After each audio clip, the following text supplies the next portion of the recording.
Hello students, कैसे हैं आप लोग? Welcome to this session. My name is doctor Kavita Rawat, your English teacher from ICT virtual classroom. Today we will continue our previous poem, that is The Wind, written by Subramanya Bharti. तो बच्चों, अभी आपको yesterday we completed this poem.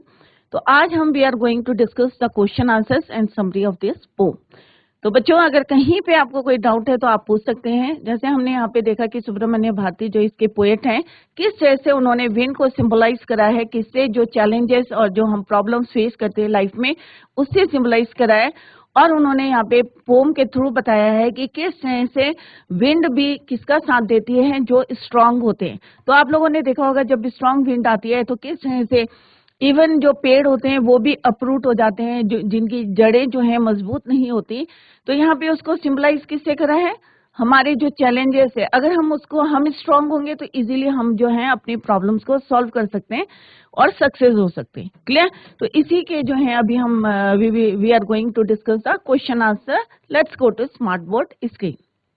तो बच्चों, एक ये जैसे हमने पहले भी पढ़ा था, एक कॉमन जनरल टॉपिक है द विंड, राइट? तो ये जो है आप लोगों ने देखा होगा धीरे आती है तो भी आपका एक्सपीरियंस होगा कि क्या फील करते हो. बट जब स्ट्रांग विंड होती है, कितनी पावरफुल होती है, तो कितना डिस्ट्रैक्शन करती है, ये भी आप लोगों ने देखा होगा. Clear? This is the summary of this poem. The first part of this poem describes the action of the wind. तो पहले वाले में हमने क्या देखा था? Action of the wind. The poet asked the wind to come softly. तो क्या रिक्वेस्ट कर रहे थे वो कि आप जो है धीरे से आओ, क्योंकि आपको भी पता है अगर स्ट्रांग विंड होती है तो कितनी पावरफुल होती है, किस तरह से कौन कौन से काम करती है वो, किस तरह से break the shutters of the window, not to scatter the papers and through down the books from the shelf. Next में वो क्या बोलते हैं कि but the wind throws the books. But हमने देखा था इन द फर्स्ट स्ट्रेंजर कि किस तरह से स्ट्रांग विंड कितनी पावरफुल होती है, and it throws the books and tears the pages. और बुक के पेज कैसे फट जाते हैं. और यहाँ पे जो पोएट ने further he says that the wind makes a mockery of weekly. जो कमजोर होते हैं किस तरह से उनका फन करती है. फन का मतलब क्या है बच्चों यहाँ पे? कि किस तरह से उन्हीं को वो हार्म पहुंचाती है जो कैसे होते हैं बच्चों? Weak. It brings down the frail houses. जो वीक हाउसेज होते हैं उनको जो है ये क्रम्बल करती है या ब्रेक करती है. या क्रम्बलिंग डोर्स, जो हमारे डोर्स कमजोर होते हैं, जिनके जॉइंट्स कमजोर होते हैं, या राफ्टर्स जो बीम होते हैं, and even weak hearts. It crushes everything that is weak. इसका मतलब सिंपल सा है कि ये किसको क्रश करती है, किसको हार्म पहुंचाती है? Those who are weak. The poet advises us to be strong. अब यहाँ पे पोएट क्या एडवाइस करें कि हमें कैसा होना चाहिए बच्चों? Strong. Only then can we save ourselves from the wind. तभी हम अपने आप को किससे बचा सकते हैं? हवा से. We should build strong homes. और इसके लिए what you have to do, क्या करना है बच्चों आपको? हमें अपने घर स्ट्रॉन्ग बनाने हैं with firm doors. Our bodies and hearts should also be strong. It is the way of the world to kick the weak and to be friends with the strong. The wind blows out the weak fires that makes the strong fires roar and flourish. अगर कहीं पे जो है week means अगर थोड़ी सी अगर fire होती है तो हवा चलती है तो क्या होता है बच्चों? ऑक्सीजन सप्लाई होती है and it makes the strong fires roar and flourish. Thus the poem conveys the idea that nobody cares for the weak. Even the wind is on the side of the strong people. We must make ourselves strong too, become successful and overcome the challenges. अगर हम strong होंगे बच्चों तभी हम क्या कर सकते हैं? सक्सेसफुल हो सकते हैं. और क्या कर सकते हैं हम? ओवरकम द चैलेंजेस और problem of our life. The poem inspires us to face the challenges and hardship with courage, हिम्मत से, great and firm determination. The wind is a symbol of problems, obstacles, जो बाधाएं आती हैं, which are to be dealt without fear. We must be friend with the wind and obstacle to cope with hard situations. तो बच्चों इस तरह से हमने जो है पोम कंप्लीट करी है and also discuss the summary. Let's discuss the question answer. तो ये बच्चों एमसीक्यू है, मल्टी चॉइस क्वेश्चन. अगर पोम में आपको कहीं पे भी कोई डाउट है या क्वेश्चन पुट करना है तो आप लोग पूछ सकते हैं. Now come to the first question. Name the poet of this poem. तो पोएट कौन है बच्चों? रॉबर्ट फ्रॉस्ट है, सुब्रमण्य भारती है, W.B. Yeats है, या कैरी हैं। तो इनके कौन है पोएट, कौन है बच्चों? Subramanya Bharti. Come to the first question, that is, name the poet of this poem. Robert Frost, Subramanya Bharati, W.B. Yeats, Carey. तो कई बार हमने डिस्कस करा था कि पोएट कौन है बच्चों? सुब्रमण्य भारती, और बाद में इसको ट्रांसलेट किसने करा था? Translated bye A.K. Ramanujan. Clear? जो एक इंग्लिश पोएट थे और कन्नड़ पोएट थे, और इन्होंने ये तमिल में लिखी थी। इन्होंने Subramanya Bharti.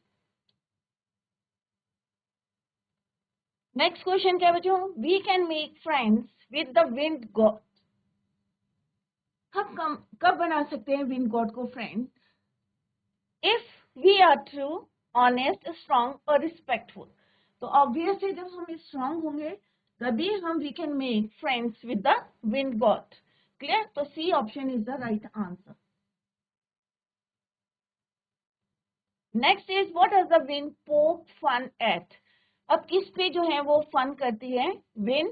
Week houses and weak doors, weak rafters and weak wood, weak hearts and weak bodies, any living और non living thing that is weak and crumbling. कोई भी जो है यहाँ पे पर्टिकुलर हम दो का नाम नहीं ले सकते, जितने भी लोग जो है वीक होते हैं, चाहे वो लिविंग हो चाहे नॉन लिविंग हो, उनको जो है वो क्या करती है? पोक फन। तो इट मीन्स डी आंसर जो है, it's D option is the right answer of this question. Next question is what is the effect of the wind on weak fire. अब वीक फायर्स में क्या इफेक्ट होता है wind का? Makes them stronger, blow them out, let them burn as before, all the options are correct. Let them burn as before, या जैसे पहले जलती थी वैसे ही रहने देती है, या ब्लो देम आउट, या मेक्स देम स्ट्रॉन्गर, या उन्हें और ज्यादा स्ट्रॉन्गर बना देती है। तो बच्चों क्या है? Makes them stronger. Next question क्या है? What sort of houses does the poet ask us to make.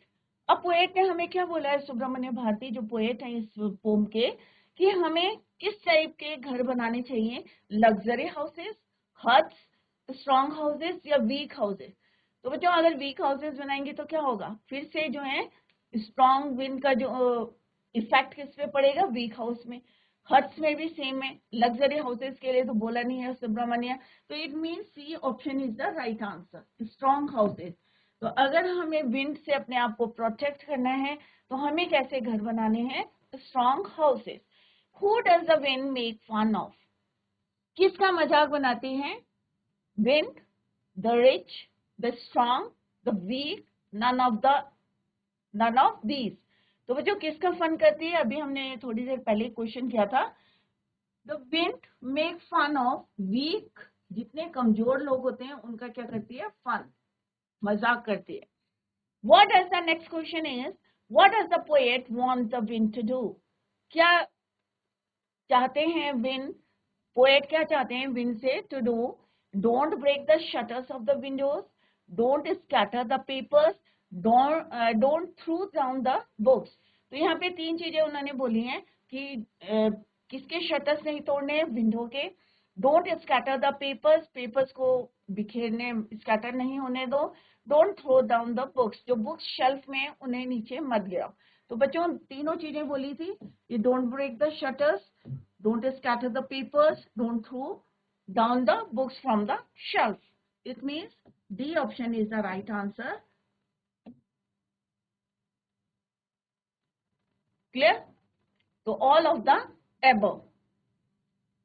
Now come to the next question, that is what is the moral of this poem? क्या moral है? Be firm and strong and never be defeated by any obstacle. Pray to the wind, या हमें wind से pray करनी चाहिए। Don't be weak, हमें कमजोर नहीं होना चाहिए। या रिक्वेस्ट द विंड, कि हमें रिक्वेस्ट करनी चाहिए विंड से। तो हमें क्या करना चाहिए? Be firm and strong, never be defeated by, कोई भी हमारे लाइफ में जो है ऑब्स्टेकल्स आए, हमें कभी भी जो है हारना नहीं चाहिए। हमें जो है एक फर्म डिसीजन लेना चाहिए या डिटर्मिनेशन होना चाहिए हमें कोई भी काम करने के लिए। You should be strong. Clear? तो यहाँ पे आंसर क्या है? ये मॉरल ऑफ द स्टोरी या sorry poem is to be firm and strong and never be defeated by any obstacle. कोई भी बाधाएं हमें जो है एक डिसीजन लेना चाहिए। क्लियर। अब बच्चों देखते हैं लिटरेरी डिवाइस। कुछ लिटरेरी डिवाइस जो है हमने ऑलरेडी डिस्कस करे थे जब हमने पोम पढ़ी थी। क्लियर। तो फर्स्ट है बच्चों, अगर हम पोम को देखें तो राइम स्कीम कोई बन नहीं रही है, कोई राइम वर्ड्स नहीं यूज हुए हैं पोम में। Let's see.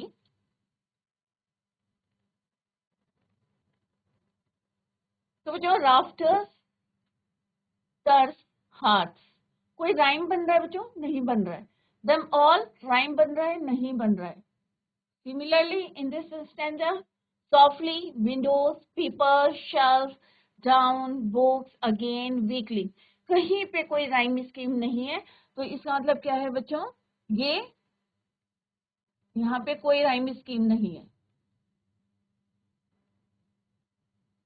Right? The entire poem is written in free verse. There is no rhyme scheme in the poem. Literary devices used are as follows. पहला क्या है बच्चों? एनाफोरा। अब मैंने आपको पहले ही बताया था कि एनाफोरा क्या होता है बच्चों। जैसे हमने पढ़ा था कि कोई भी वर्ड रिपीट होता है स्टार्टिंग में, तो start at the repeated eight the start और टू और मोर कॉन्सिक्यूटिव लाइन, एक के बाद एक लाइन में अगर कोई वर्ड रिपीट होता है तो that is called your anaphora. तो हमने देखा था कि फर्स्ट स्टैंजा में उन्होंने लिखा था don't break the shutters of the window, right. तो यहाँ पे डोंट वर्ड जो है 3 टाइम्स यूज हुआ था और कॉन्सिक्यूटिव लाइन में। तो स्टार्टिंग में ही डोंट यूज हुआ था। It means it is anaphora, right. तो यही लिखा है when a word is repeated eight the start of 2 or more consecutive lines, it is the device of anaphora. फिर हमने देखा था 2, 3, 4 बिगनिंग में, स्टार्टिंग में हमने देखा था सेकंड लाइन में, थर्ड लाइन में, फोर्थ लाइन में, राइट। तो हमने क्या देखा था? Don't word is repeated eight the start और मोर कॉन्सिक्यूटिव लाइन्स में। क्लियर। सिमिलरली लाइन 6, 7, 8, अगर हम पोम में देखेंगे 6, 7, 8 लाइन, उसमें कौन सा वर्ड यूज हुए हैं बच्चों? यू। 3 टाइम्स यहाँ पे भी जो है you is used. You and then again you. तो इट इज ऑल्सो क्या है आपका? एनाफोरा। तो कौन कौन सी लाइन है बच्चों यहाँ पे? यू। क्लियर। सिमिलरली अगर हम दूसरी first, second, third, fourth line देखेंगे, सेकेंड, थर्ड एंड फोर्थ, तो आपको क्या दिखेगा यहाँ पे? डोंट। तो कॉन्सिक्यूटिव लाइन है, एक के बाद एक लाइन में फर्स्ट वर्ड जो है आपका रिपीट हुआ है, that is why it is anaphora. Clear. दूसरा हमारा लिटरेरी डिवाइस कौन सा यूज है बच्चों? पर्सोनिफिकेशन। पर्सोनिफिकेशन क्या होता है बच्चों? Wind has been personified when the poet says you are. तो हम यहाँ पे यू किसके लिए यूज करते हैं? आप ह्यूमन कैरेक्टरिस्टिक। तो यहाँ पे हम ह्यूमन के लिए यू यूज करते हैं, बट यहाँ पे जब when poet is talking to wind, तो वो क्या वर्ड यूज करें? यू। क्लियर। तो यू क्या है? ह्यूमन। किसके लिए हमने अप्लाई करा है you word? Referring to wind, that is why it is personification. तो विंड हैज बीन पर्सोनिफाइड, किससे पर्सोनिफाइड कर रहा है? कौन से वर्ड पर्सोनिफाइड कर रहा है? That is your you. When the poet says you are, he is referring to wind as you. That means he is treating wind as a person. तो यहाँ पे क्या है? विंड को कैसे ट्रीट कर रहे हैं वो? As a person. क्लियर। और जबकि विंड क्या है आपका? नॉन लिविंग है। क्लियर। तो हम अगर कोई ह्यूमन कैरेक्टरिस्टिक को कहाँ पे एट्रीब्यूट करते हैं, यूज करते हैं? For living, for non living things और एनिमल्स के लिए यूज करते हैं, दैट इज योर पर्सोनिफिकेशन। तो यू वर्ड क्या हो रहा है यहाँ पे? Wind has been personified. किस वर्ड से हो रहा है? यू वर्ड से हो रहा है। Clear. Next is your repetition. अब आपने देखा होगा कि पूरी पोम में जो है वर्ड्स क्या हो रहे हैं? रिपीट हो रहे हैं। जैसे क्रम्बलिंग, क्रम्बलिंग आपने देखा होगा, क्रम्बलिंग डोर्स, क्रम्बलिंग हाउस। तो crumbling is repeated many times to lay emphasis. The poet wants to say that the wind crushes everything that is weak. तो यहाँ पे क्रम्बलिंग वर्ड किसके लिए यूज हुआ? क्रश के लिए। और again it is repeated in the sentences, that is why repetition, that is why he repeats the word crumbling. Alliteration क्या होता है बच्चों? पहले भी हमने डिस्कस करा है। The repetition of a consonant sound. जब कॉन्सोनेंट साउंड रिपीट होता है इन क्लोज कनेक्शन, जैसे यहाँ पे क्या है बच्चों? विंड, विनोज, तो डब्लू क्या है बच्चों, आपका कॉन्सोनेंट है, और यहाँ पे कॉन्सोनेंट क्या है, स्टार्ट में रिपीट है at the beginning of the word. तो विंड विनोस, तो डब्लू कॉन्सोनेंट साउंड दे रहा है, विंड विनोस, तो इट मीन्स यहाँ पे कौन सा है, या वोंट वांट, क्लियर। तो यहाँ पे क्या है, डब्लू डब्लू, दैट इज क्या है, इसका मतलब कौन सा पोएटिक डिवाइस है आपका, alliteration. Next is your symbolism. जैसे मैंने अभी आपको बताया था कि यहाँ पे क्या है, विंड को किसका सिंबल दिया है, और problems. So wind is a symbol. It refers to the challenges in life. He is using wind as a symbol for the adversities in our life. तो सिंबलाइज किसको करा है, विंड को, क्लियर। तो विंड को यहाँ पे जिस तरह से वो स्ट्रॉन्ग को जो है उनका सपोर्ट करती है, या उनको जो है उनका जिस तरह से विंड जो है स्ट्रॉन्ग के साथ, ऑब्वियसली अगर स्ट्रॉन्ग विंड चलती है तो क्या बच्चों किसको नुकसान करती है, वो स्ट्रॉन्ग को तो नहीं करती, किसको करती है, वीक को। और किस तरह से हमने देखा था कि विंड जिनकी जो है रूफ्स स्ट्रॉन्ग नहीं होती हैं, या डोर्स स्ट्रॉन्ग नहीं होते हैं, या विंडोज स्ट्रॉन्ग नहीं होती हैं, उनको ही वो क्रश करती है या नुकसान पहुंचाती है। तो ये हमारी क्या है, literary devices are used in this poem. First one is your anaphora. Anaphora क्यों है बच्चों, फिर से बता रही हूँ मैं आपको। सेकेंड, थर्ड, फोर्थ, अगर हम लाइन देखेंगे तो don't word is repeated in the consecutive lines, और स्टार्ट में है, that is why it is anaphora. Similarly 6, 7, 8 line में यू वर्ड इज रिपीटेड। कहाँ पे रिपीट हुआ है बच्चों, eight the start of 3 lines, consecutive lines, that is why it is anaphora. तो एनाफोरा क्या है, पूरी पोम के अंदर रिपीट नहीं होते, स्टार्टिंग में अगर कोई वर्ड रिपीट होता है consecutive लाइन्स में, दैट इज योर एनाफोरा।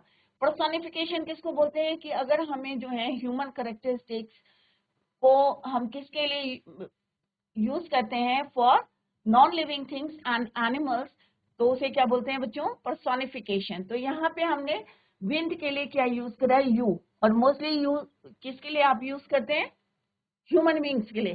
तो you word is use for wind, that is why it is personification, या wind has been personified, clear. Next है रेपिटेशन। रेपिटेशन क्रमलिंग वर्ड जो है रिपीट हुआ है many times in this poem, that is why it is repetition. Alliteration क्या होता है बच्चों, the repetition of a consonant sound in close connection. For example wind, windows, तो ये बच्चों आप लोगों को आता होगा, अगर कहीं पे भी कोई प्रॉब्लम है तो आप लोग पूछ सकते हैं। विंड विनोज, तो ये डब्ल्यू क्या है हमारा, कॉन्सोनेंट है। 26 लेटर्स होते हैं, जिसमें से 5 क्या होते हैं हमारे वोबल्स होते हैं, और 21 क्या होते हैं हमारे कॉन्सोनेंट।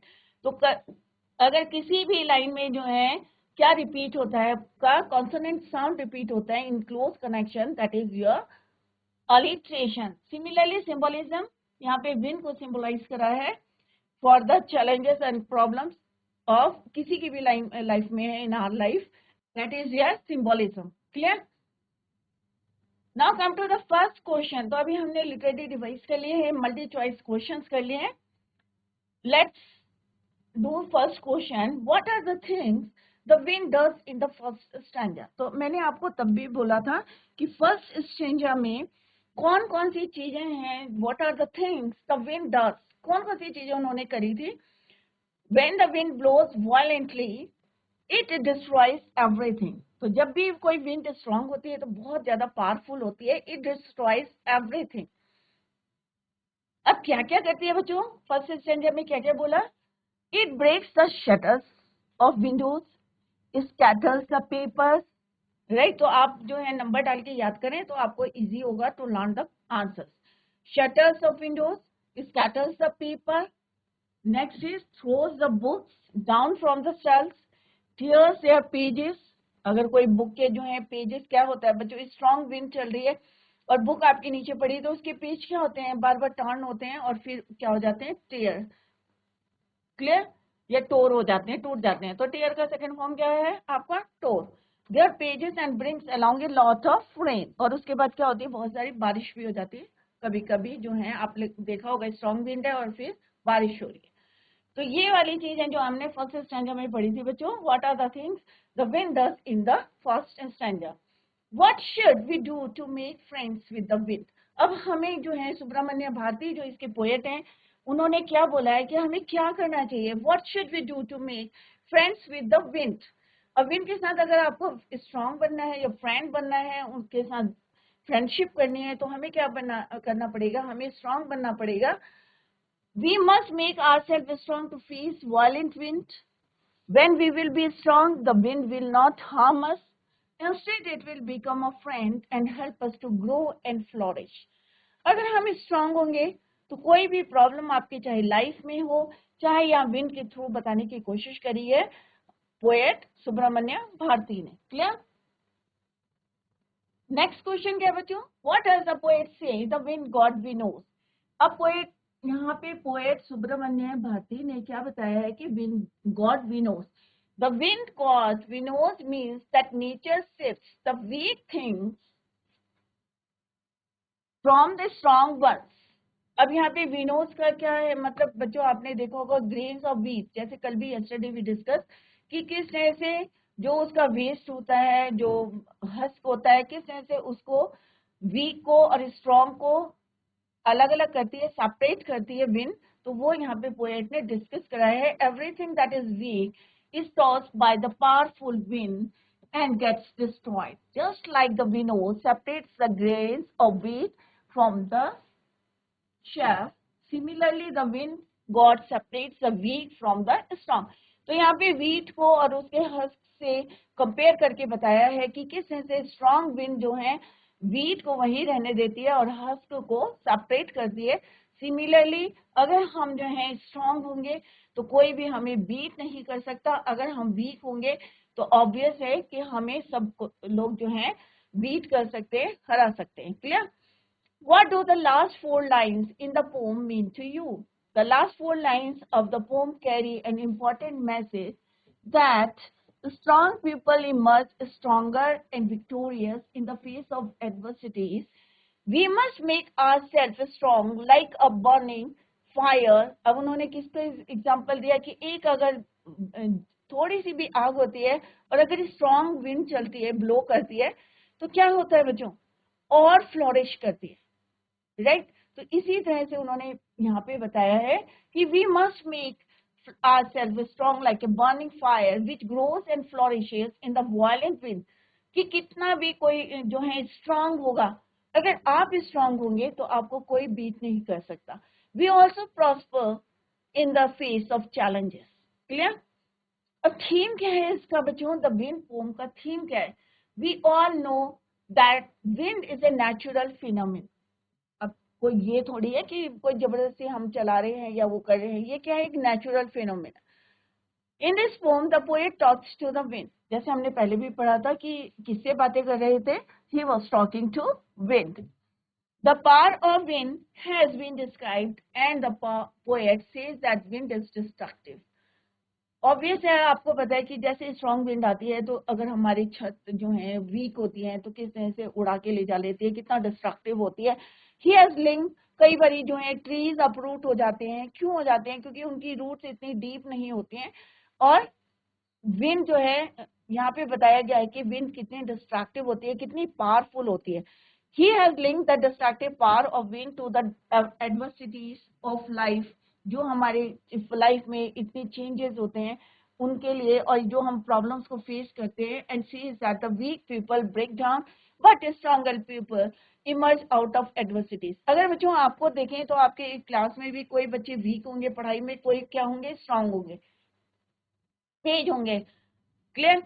और एग्जाम में क्या होता है बच्चों, किसी के नंबर कम आ रहे हैं, क्यों आ रहे हैं? क्योंकि उन्होंने पढ़ाई ठीक से नहीं करी, और जिनके नंबर ज्यादा आ रहे हैं तो ऑब्वियस है वो स्ट्रांग है क्योंकि उन्होंने पढ़ाई करी है, उन्होंने अपने चैलेंजेस को फेस किया है। Clear?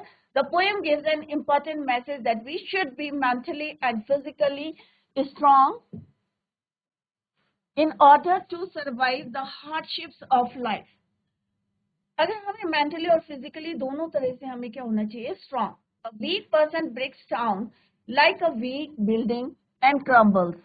We must make these destructive forces our friends with our strength and determination. इनको हम किससे, अपनी स्ट्रेंथ, अपनी ताकत से, एक हमारा डिटर्मिनेशन है, हमने निश्चय कर लिया कि भाई ये हमें करना है, तो कोई भी चीज हमें हरा नहीं सकती। Clear?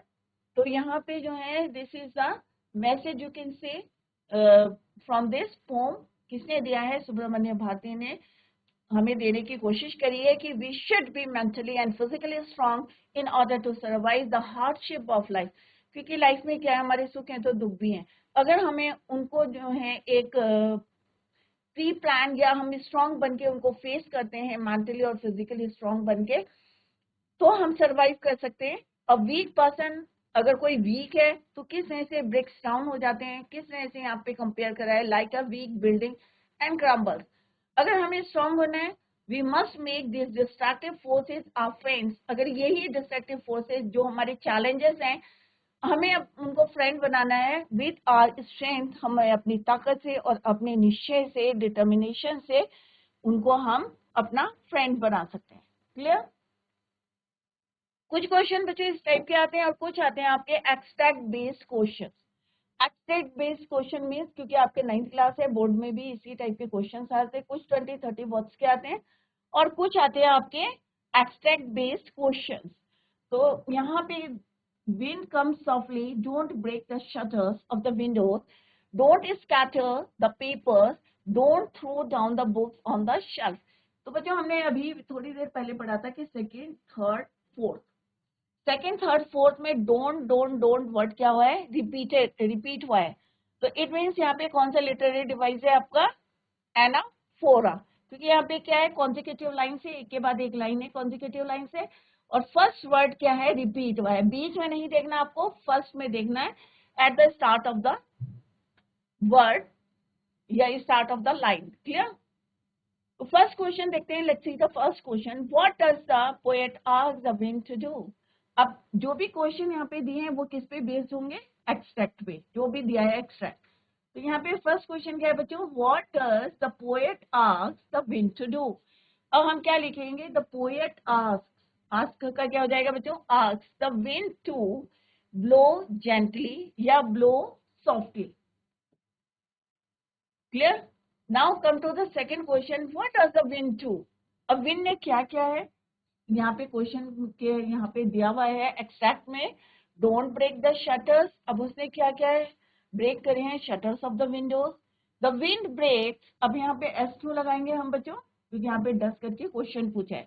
The wind breaks the shutters of the window, पहला उसने ये करा था। दूसरा उसने क्या करता है? स्कैटर्स मीन्स स्प्रेड, फैला दिए थे। एंड इट थ्रोज, और थर्ड काम क्या करा था उसने? जो शेल्फ में बुक्स रखी थी उन्हें गिरा दिया था, books off from its rack या शेल्फ। क्लियर? थर्ड क्वेश्चन क्या है? Why does the wind not listen to the speaker. अब विंड क्यों नहीं उनकी बात सुन रही थी? The wind does not listen to the speaker because it does what it wishes to do. अब क्योंकि विंड स्ट्रॉन्ग थी, पावरफुल थी, तो वो जो जो चाहती थी वही वो करना चाहती थी। अब क्योंकि क्या है, ये एक नेचुरल फिनोमिना है। आप कितना भी बोलेंगे भाई धीरे चलो या तेज चलो, तो क्या होगा? क्या वो आपका कहना मानेगी? ऑब्वियस है नहीं। जो उसको करना है वो करेगी, what it wishes to do.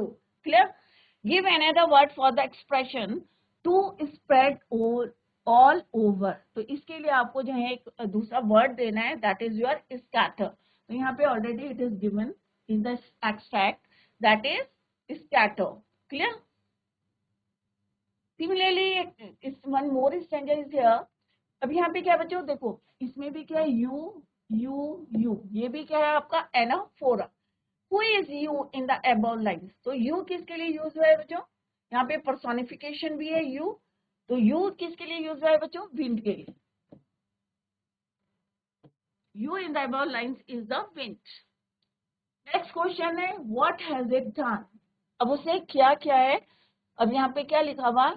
You through the मॉल्टम, you tore the pages of the books, you brought rain again, there look what you did। अब यहाँ पे पोएट कह रहे हैं कि उनसे बोल रहे हैं कि देखो तुमने क्या क्या है। the wind has torn, अब has क्या है बच्चों? परफेक्ट टेंस है, तो यहाँ पे क्या आएगा? Third form of the verb. torn the pages of the book, it had earlier thrown books of the shelf। Next question क्या है? What is the tone of the speaker.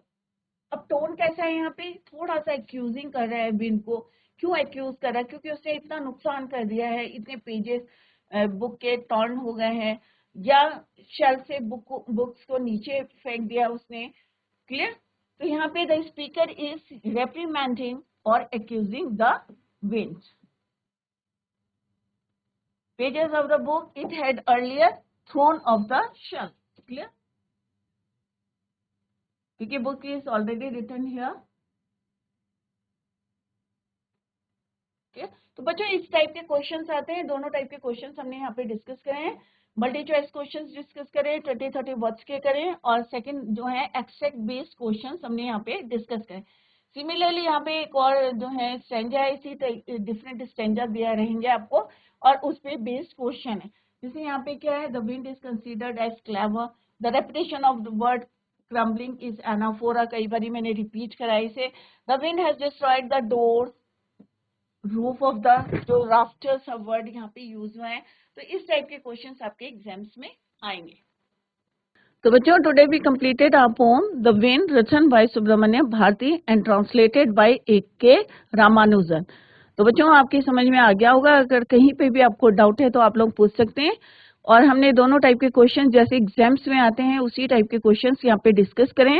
और फिर भी अगर आपको कहीं पे कोई डाउट है या कोई आपकी क्वेरी है तो आप लोग नेक्स्ट लेक्चर में उसको क्लियर कर सकते हैं। That's all for today. Thank you so much. Bye, take care, have a nice day.